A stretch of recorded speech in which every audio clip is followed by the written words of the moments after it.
Bom dia, eu sou Leicilane Tomazini e está no ar o Jornal Piquete, uma produção da Web TV Magnífica Mundi. Esse nosso veículo e laboratório dentro do curso de jornalismo. Hoje, dia 20 de setembro, é meio-dia. As duas primeiras notícias são dos Estados Unidos. Na cidade de Minnesota, um homem é morto por um policial que estava de folga, depois de esfaquear e ferir 8 pessoas em um shopping. Ontem, o homem responsável pelo ataque, segundo testemunhas, fazia referências a Alá. Com isto, o Estado Islâmico reivindicou a responsabilidade por mais este ataque. Não se sabe se foi um ataque coordenado ou a ação de um lobo solitário, gente que compartilha a mesma ideologia do grupo, parece agir sozinha e não tem necessariamente vínculo direto com a organização. Por outro lado, Temer chegou ontem a Nova York para seu pronunciamento na abertura das atividades das Nações Unidas.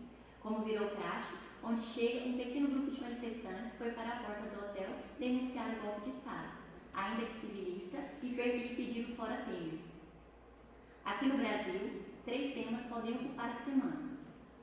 Os desgastes da denúncia do Ministério Público Federal sem provas contra Lula, segundo seus advogados e a própria OAB.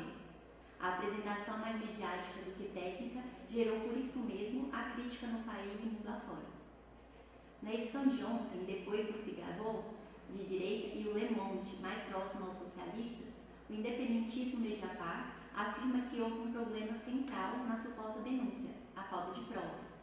Já o ex-presidente da Câmara dos Deputados, Eduardo Cunha, em entrevista à TV Estado, pela web, atirou forte crítica contra o ministro e ex-governador do Rio de Janeiro, Moreira Franco. Para Cunha, ele teria se beneficiado de contratos de empreiteiras e os fundos de pensão de modo especial nas obras do Porto Rio Maravilha. Da mesma forma, o senador Magno Malta Filhinho, defensor do impeachment da presidenta Dilma, foi pego com a boca na botija.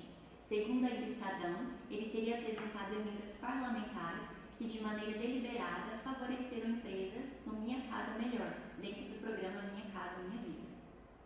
Aqui em Goiás, depois de longa estiagem e baixa umidade, voltou a chover, inclusive em Goiânia. Caiu chuva em alguns bairros, mas a seca preocupa pela demora nas políticas e projetos públicos para a recuperação de nascentes e matas ciliares. E, claro, o combate ao desmatamento e às queimadas. Quem viaja pelo interior, a exemplo do que vem ocorrendo no sul da Bahia, uma seca de grandes proporções se anuncia. Caso não seja feito nada nesse sentido e com muita urgência, as cidades, inclusive a capital, podem ficar sem água para beber no futuro curtíssimo. Com a campanha que parece não animar os eleitores e eleitoras, a escolha do futuro prefeito ou prefeita de Goiânia ainda patina, apesar de apontar algumas possibilidades, com Ives Rezende, liderando a corrida ao paço municipal. No entanto, sem ou com menos dinheiro, mesmo as caminhadas têm apresentado dificuldades enormes. Há casos como o de um neto de um radialista famoso, que apenas ele e o avô apareceram para uma dessas caminhadas pelos bairros, nem mesmo o candidato a prefeito apareceu. Sem dinheiro, se descobre que os cabos eleitorais são importantes e quem de fato mobiliza e tem a confiança da eleitora ou do eleitor. Depois da paralisação dos servidores técnicos administrativos na terça e na quarta, os professores decidiram em assembleia que haverá paralisação dos docentes nesta quinta, 22 de setembro. E no programa de hoje, falaremos sobre produtos orgânicos e como esse segmento da agricultura vem crescendo em Goiânia. Teremos ainda os quadros Ligado na Universidade, Em Campos, O Mexido e o Cinemundi.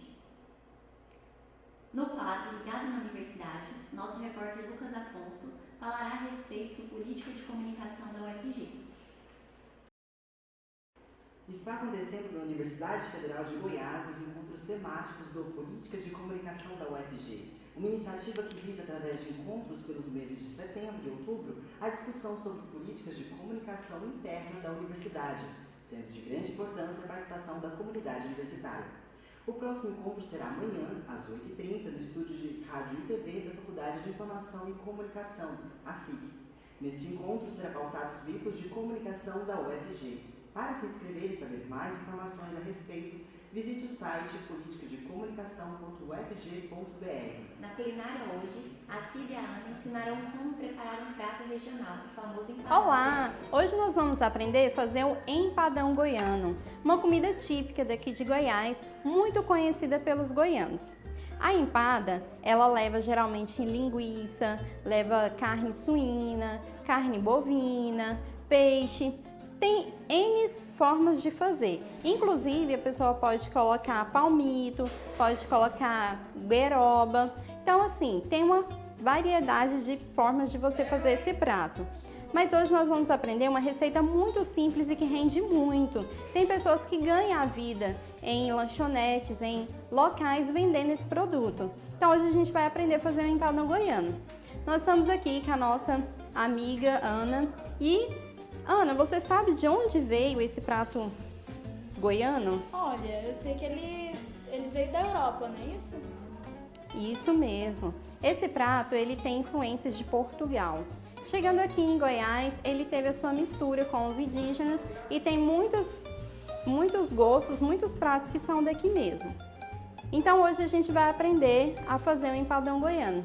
Vamos lá aprender conosco? Então, você aí da telinha, vamos anotar a receita. Pega papel e caneta. Para você fazer o empadão goiano, você vai usar 1 kg de farinha de trigo, 10 colheres de margarina, 4 gemas para você untar o empadão, 4 pitadas de pó royal, 1 pitada de sal a gosto e iogurte natural. Agora, para você fazer o recheio, você vai precisar, anote aí, 1 kg de batata, um frango inteiro, ou se você quiser e preferir, se é mais barato, mais prático, pode comprar aquela bandeja de frango, de peito de frango, né? 2 cebolas raladas, 4 tomates picados, de preferência sem semente, 1 lata de azeitona sem caroço. Eu preferi sem caroço que é mais fácil. Cheiro verde a gosto. 1 lata de extrato de tomate. 1 lata de ervilha. Caldo de quinó a gosto. E 4 colheres de farinha de trigo para engrossar o caldo. O prato, o empadão goiano, ele é feito de várias formas. Tem gente que coloca palmito, tem gente que coloca milho. Então, assim, esse prato que nós vamos fazer aqui, ele é mais prático. Então, fica a sua escolha. Para você fazer a massa do empadão goiano, nós vamos usar farinha de trigo. Por favor, Ana, nos ajude aqui.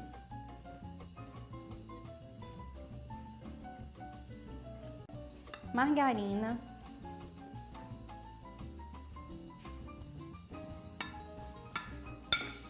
Pó royal.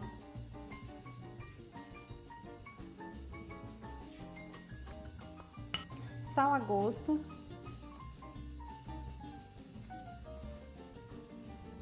E iogurte.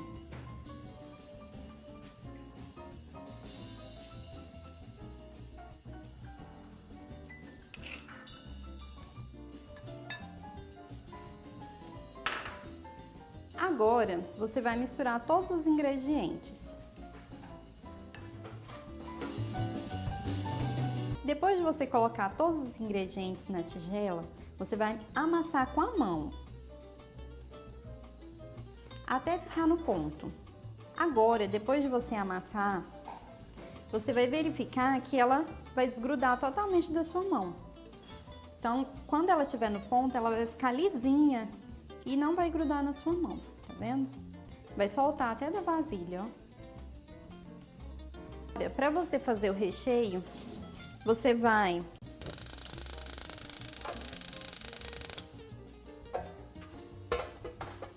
colocar o óleo,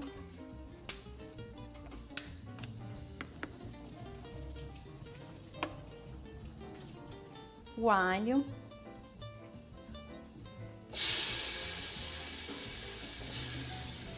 a cebola,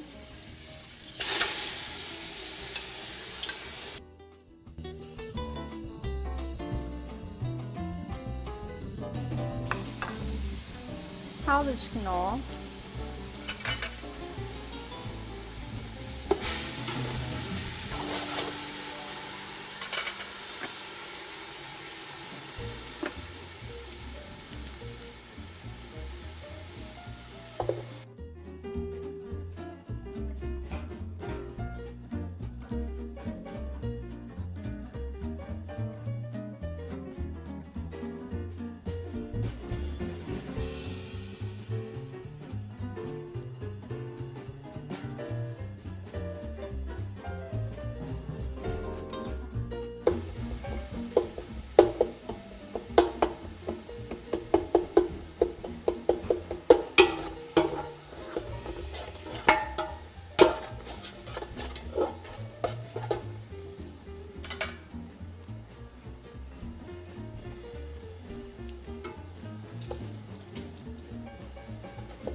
Depois você vai colocar ervilha,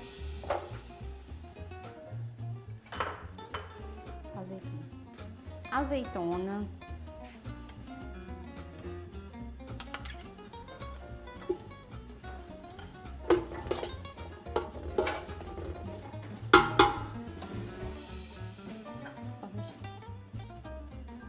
cheiro verde,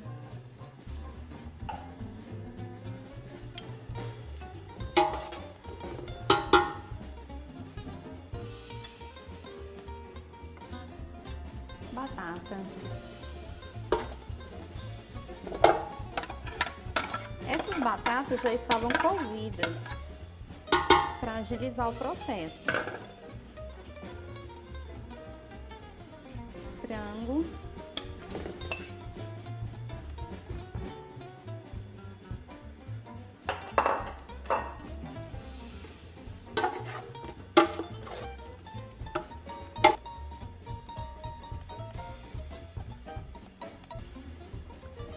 Você vai acrescentar o tomate.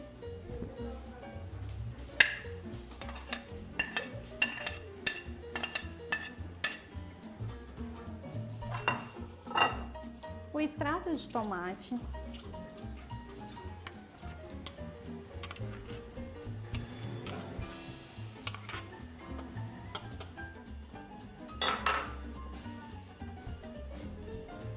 A farinha de trigo.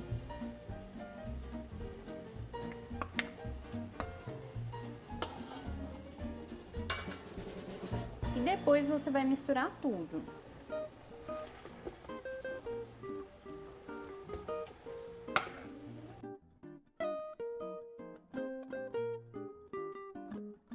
O recheio ele já tá quase pronto. E olha, gente, não é porque eu estou fazendo não, mas tá ficando muito bom. Muito bom.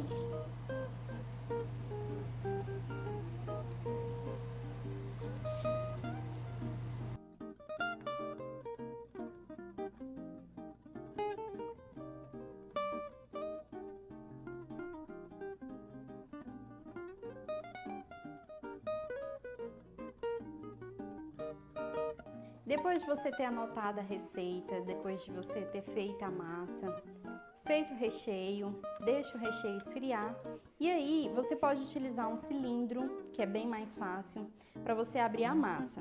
Você vai abrir a massa, depois de abrir a massa, você vai colocar essa massa na forminha.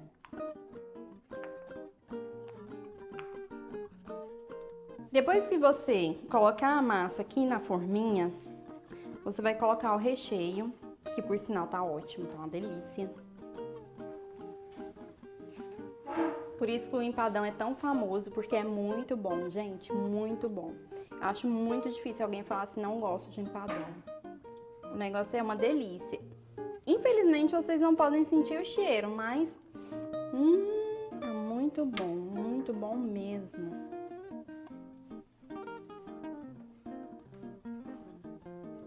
Após você colocar o recheio na forminha, você vai pegar a outra parte, colocar aqui e vai colar aqui, ó, para não vazar na hora de assar. Você vai colar, rodear todinho e colar. Depois disso, você vai pegar uma tesoura. Ter cuidado para não cortar, ó. Muito cuidado, você aperta, mas não até o ponto de cortar. Pega uma tesoura, faça um círculo. Deixa um pouquinho, um pedaço assim, ó, para você poder fazer as tranças que tem em volta da empada.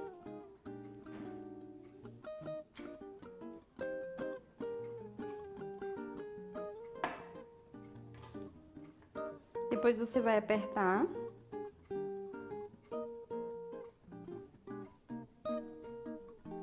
Ah, tá muito grande. Então vem e corta novamente, até você achar que vai ficar legal.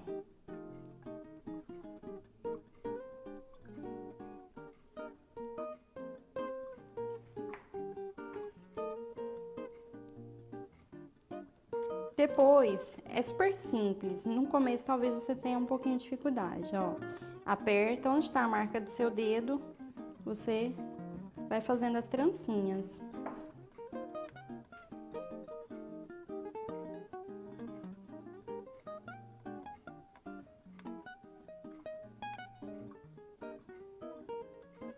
Tá vendo como vai ficando? Muito bonita. E esse aqui é o charme, né, do salgado. Ele é diferente por isso. Então, aqui está o salgado. Lembrando que não precisa colocar manteiga, a massa ela não gruda. Ela é feita de uma forma que ela não gruda no fundo, então não precisa. Depois disso, depois de você fazer a trancinha, você vai pegar a gema que a gente tinha falado, as 4 gemas, vai passar aqui com um pincel. Ela vai fazer com que fique com uma cor bonita, dourada, que é o charme, né, da massa.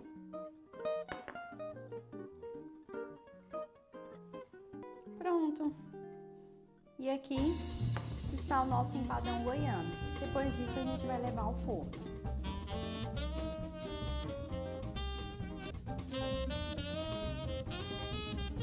Depois de você ter feito nas forminhas, você vai colocar 200 graus durante 15 minutinhos para pré-aquecer o forno. Após isso, você vai colocar no forno.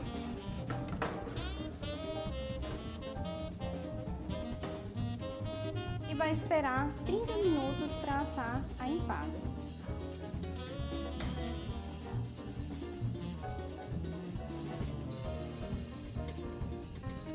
Então, após 30 minutos, nosso empadão goiano já está pronto.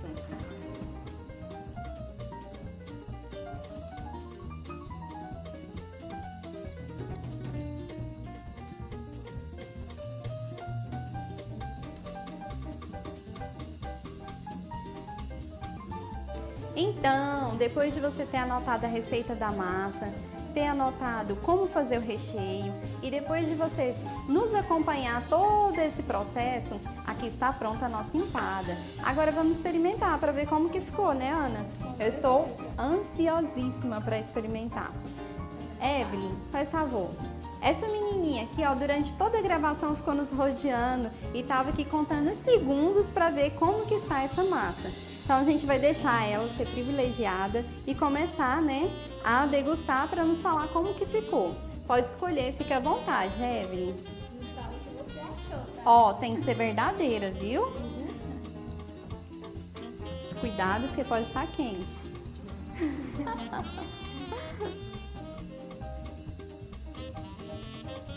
Tchau, tchau, tchau. É como flutuar no céu. Como flutuar no céu. Gente, vocês sabem o que é isso? Não, mas é por isso que esse prato é tão conhecido em todo o país. Muito obrigada, Evelyn. Então, agora a gente vai experimentar também, né? A gente é filha de Deus, trabalhamos. Então, vamos experimentar. Eu vou pegar esse aqui.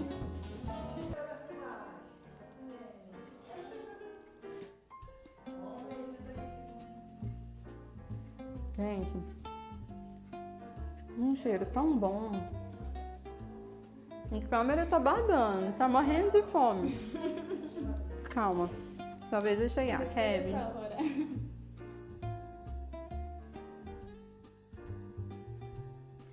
Ana. Muito bom, muito bom. E você aí de casa? Faz, experimenta que você vai aprovar também. Agora no quadro Em Campos, a repórter Daniela Versiani falará sobre a entrevista que fez com o técnico da equipe feminina Aliança Futebol Clube. Bem-vinda, Daniela. Bom dia. Bom dia, Alexandre. Bom dia. Como duvidar que a paixão move o futebol? Ver uma pessoa que trabalha nessa área há mais de 30 anos, enfrentando preconceitos, falta de visibilidade e todos os outros empecilhos, e ainda falar disso com tanta paixão, nos faz refletir. Futebol é paixão nacional se tiver 11 homens dentro de campo. Caso contrário, os brasileiros só olham como algo engraçadinho, bonitinho. Essas são palavras de Luiz César, técnico de um time feminino. Era ele também que me referia quando falei dos mais de 30 anos de luta e os problemas que teve que passar. Luiz César concedeu uma entrevista no dia 16 de julho sobre qual é a realidade do futebol feminino no Brasil e em Goiânia. Sim, estou bem atrasada. Já foram 2 meses desde a entrevista e só saiu agora. Mas a importância do tema não diminuiu. Desde limpar banheiros, a capinar ou contar com a colaboração de um amigo para que possam ter um lugar para treinar. Essa é a realidade do Aliança Futebol Clube. O time que Luiz treina. E não, ele não olha isso como algo negativo. O otimismo que fala é contagiante. Fácil não é, mas já teve muito pior. Esse é o pensamento dele. Os problemas existem, estão na cara. Pior que o preconceito é a falta de incentivo, tanto das taxas de empresas quanto do governo. Os patrocínios não existem, sem eles os clubes não conseguem se manter. A falta de visibilidade é nacional, mas em Goiás ela é um pouco mais grave. Em estados como Rio, São Paulo e estados do Sul, já são mais evoluídos porque as empresas investem mais, o que não acontece aqui. Ao ler os parágrafos acima, parece que estou dando uma perspectiva totalmente pessimista. Mas não há como ser pessimista depois de uma entrevista tão cheia de esperança. O que há aqui, de fato, é que algumas verdades não tem como deixar em off. O Aliança treina no Clube dos Servidores da UFG sem pagar nada, graças à amizade que o técnico tem com o diretor do local, que vê o futebol feminino com bons olhos. Também treina na Escola Pedro Gomes, em troca de serviços gerais, desde lavar banheiros até capinar. E você, menina, que sonha em jogar futebol, presta bem atenção aqui. Ao contrário do que muitos falam, não é impossível. Para treinar na Aliança, basta conversar com o técnico. Não há sistema de peneiras. Segundo o técnico, isso é desumano. Mesmo que o talento dentro de campo não seja muito, ele as mantém no time para ir ganhando técnico. Maior que o pessimismo e todos os obstáculos que temos pela frente ao falar de futebol feminino, é a esperança de que dias bem melhores estão por vir. Hoje falaremos sobre a produção orgânica em Goiás, sobretudo em Goiânia, dentro do quadro A Crítica da Semana. Cada vez mais se ouve falar em qualidade de vida, mas que o conceito é preciso saber se essa qualidade pode ser alcançada. Bom, o primeiro item que se deve dar atenção é a alimentação. Sem dúvida, isso porque estudos mostram que 1/3 dos alimentos consumidos por nós brasileiros está contaminado com agrotóxicos. O excesso dessas substâncias químicas por si só já é considerado um grave problema de saúde pública. O grande desafio, então, dos pesquisadores no momento está em relacionar de maneira concreta o aparecimento de doenças ao consumo ou uso dos agrotóxicos. No entanto, existem fortes indícios e estudos que esses agentes químicos vêm causando intoxicações momentâneas ou permanentes, além de problemas mais graves como a incidência de câncer e a infertilidade. No entanto, tem sido um pouco difícil, em certos casos, medir os impactos causados pelos agrotóxicos, uma vez que a mistura das fórmulas aprovadas pela Anvisa e pelo MAPA acaba gerando substâncias cujos efeitos são nocivos, e eles não foram testados ainda. Desde 2008, o Brasil ocupa o primeiro lugar no ranking entre os países no uso de agrotóxicos em suas lavouras. É por essas razões que a sociedade civil organizada, de modo especial, tem buscado articular medidas concretas que possibilitem a transformação das práticas da agricultura no país. Seja pela criação e implantação de políticas que estimulem uma forte ou total redução do defensivo agrícola de natureza química e, ao mesmo tempo, promovam uma agricultura de base agroecológica, a orgânica. Um alimento sem agrotóxico, mais saboroso e que chegue à mesa do consumidor assim, direto do campo. Esse caminho, sem intermediários, faz os produtos orgânicos uma opção para quem deseja aliar sabor e saúde. Isso porque, segundo o professor da Escola de Agronomia da UFG, Paulo Marçal, assim, a energia vital do alimento é preservada. É a retomada de formas de cultivo da terra de algumas práticas rurais antigas, ao contrário do que possa parecer, não é um retorno ao passado, e, sem dúvida, é uma visão de futuro. Algo que visa recuperar o domínio do conhecimento e da observação sobre todo o processo produtivo agropecuário. É a apropriação de uma avançada tecnologia que possibilita a produção de alimentos e outros produtos vegetais e animais, estabelecendo um convívio sustentável, bem equilibrado entre homens, mulheres e o seu meio ambiente, com apenas a intervenção indispensável. Para nos explicar melhor sobre o assunto, convidamos o professor da UFG e produtor orgânico, Dr. Paulo Marçal. Bom dia, estamos aqui com o professor da UFG, Paulo Marçal, que atua na área de agronomia, é doutor em entomologia e produtor de orgânicos. Bom dia, seja bem-vindo, professor. Para dar início à nossa conversa, vamos esclarecer o que significa o termo alimento orgânico. Olha, a partir de 2011, com a implementação da Lei Brasileira de Orgânicos, a Lei 10.831, qualquer referência à palavra orgânico tem que ter amparo nessa lei. Então a lei define, em linhas gerais, o que é um produto orgânico, seja ele alimento ou não. Então, mas como regra geral, a gente fala para as pessoas que um alimento orgânico é um alimento que é produzido sem o uso de fertilizantes químicos sintéticos, sem o uso de agrotóxicos sintéticos e sem uso de plantas geneticamente modificadas por transgenia. Certo. E como a produção orgânica lida com a questão das pragas sem o uso desses agrotóxicos?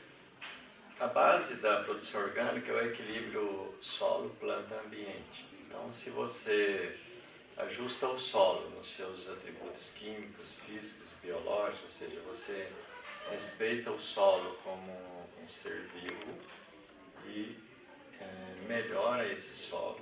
Então você tem ali uma planta que vai se desenvolver de forma equilibrada no tempo dela. E se isso ocorrer num ambiente adequado à planta, a presença de pragas, doenças e outros problemas, normalmente ela quase que desaparece. Então, isso quer dizer, por outro lado, que as pragas e doenças são decorrentes de desequilíbrios no solo, na planta, no ambiente.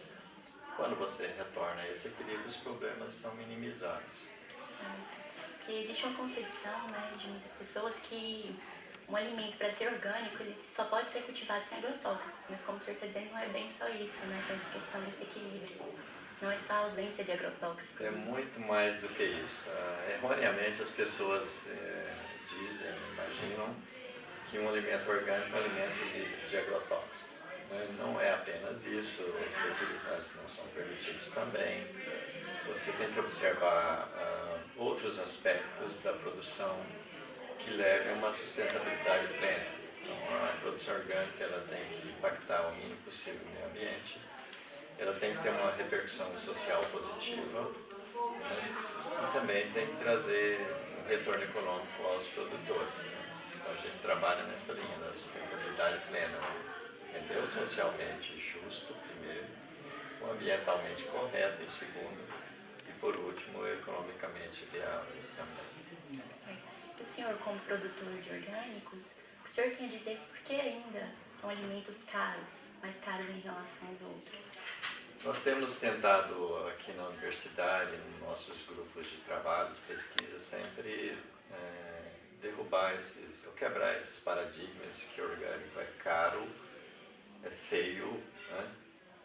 Que é pequeno, enfim, a gente tem demonstrado isso hoje, que orgânico é bonito,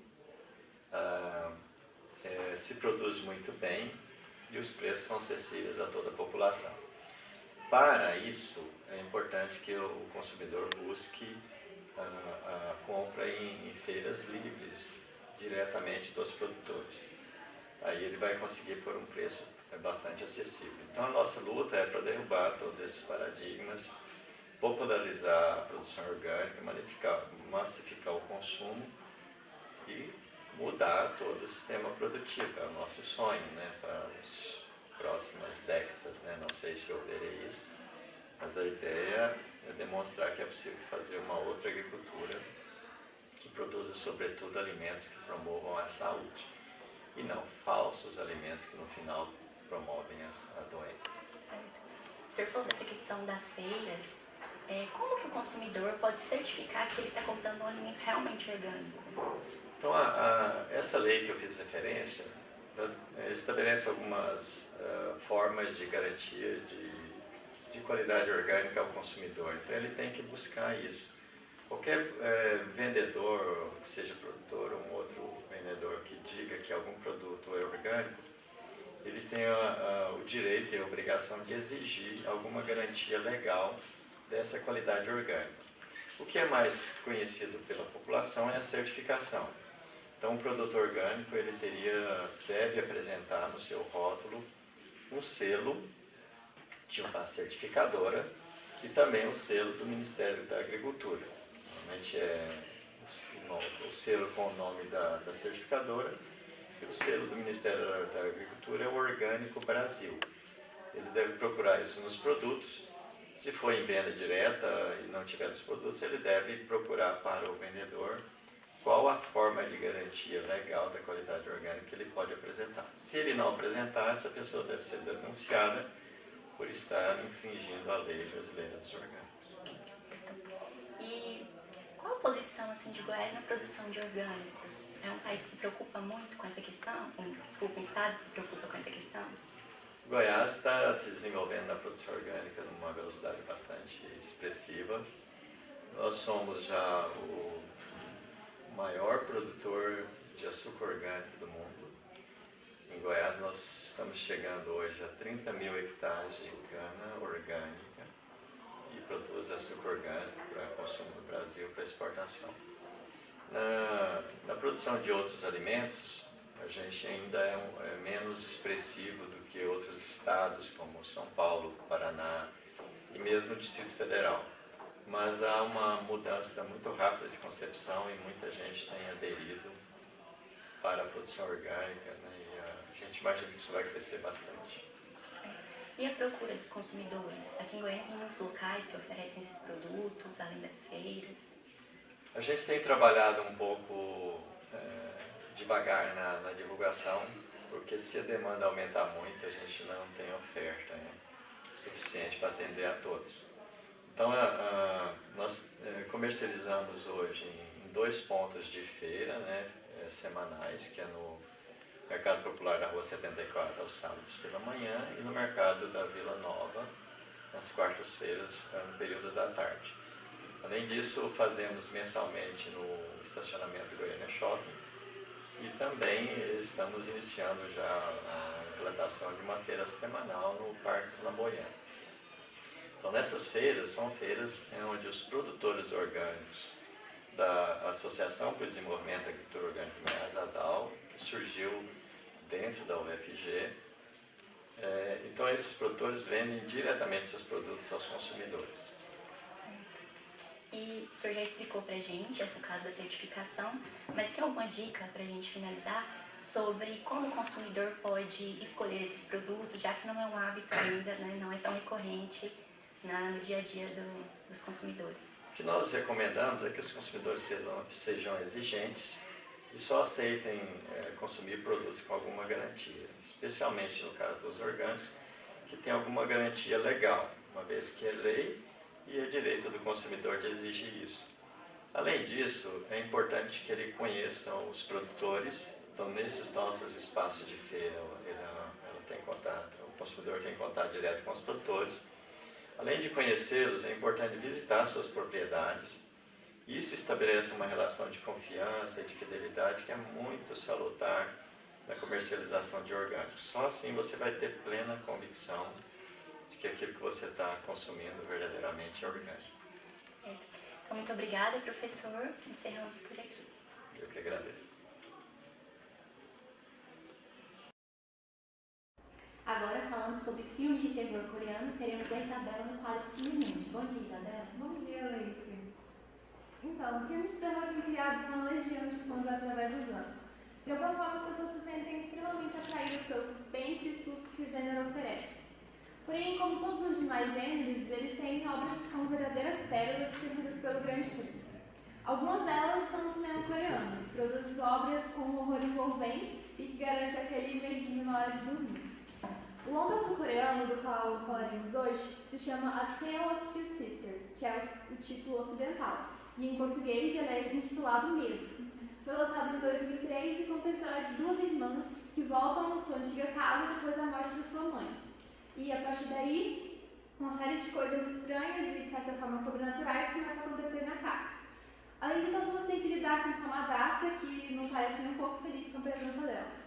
O filme consiste em um terror mais psicológico e requer certa atenção para que possa ser compreendido, já que a história não é contada em ordem cronológica. Sem querer dar nenhum spoiler, mas eu confesso que eu só entendi a real história nas cenas finais do filme, mas isso não o torna tedioso nem monótono. Muito pelo contrário, o suspense faz muito presente e os sustos são garantidos. Claro que, ao contrário dos filmes hollywoodianos, ele não foi feito para as grandes massas.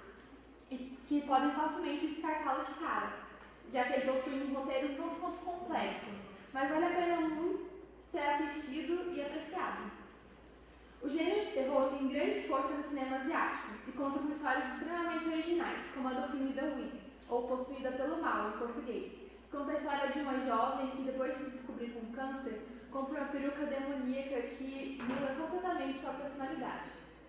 O terror é um gênero que pode ser profundamente explorado, mas as obras que efetivamente fazem isso com maestria não possuem divulgação suficiente para que sejam apreciadas como merecem. Então a dica de hoje para os fãs de filmes de terror é se aventurar nas produções asiáticas, até as mais trash, para se abrir seus horizontes a milhões de outras formas de se levar um bom susto. Encerramos por aqui o piquete. Tenham todos uma boa tarde.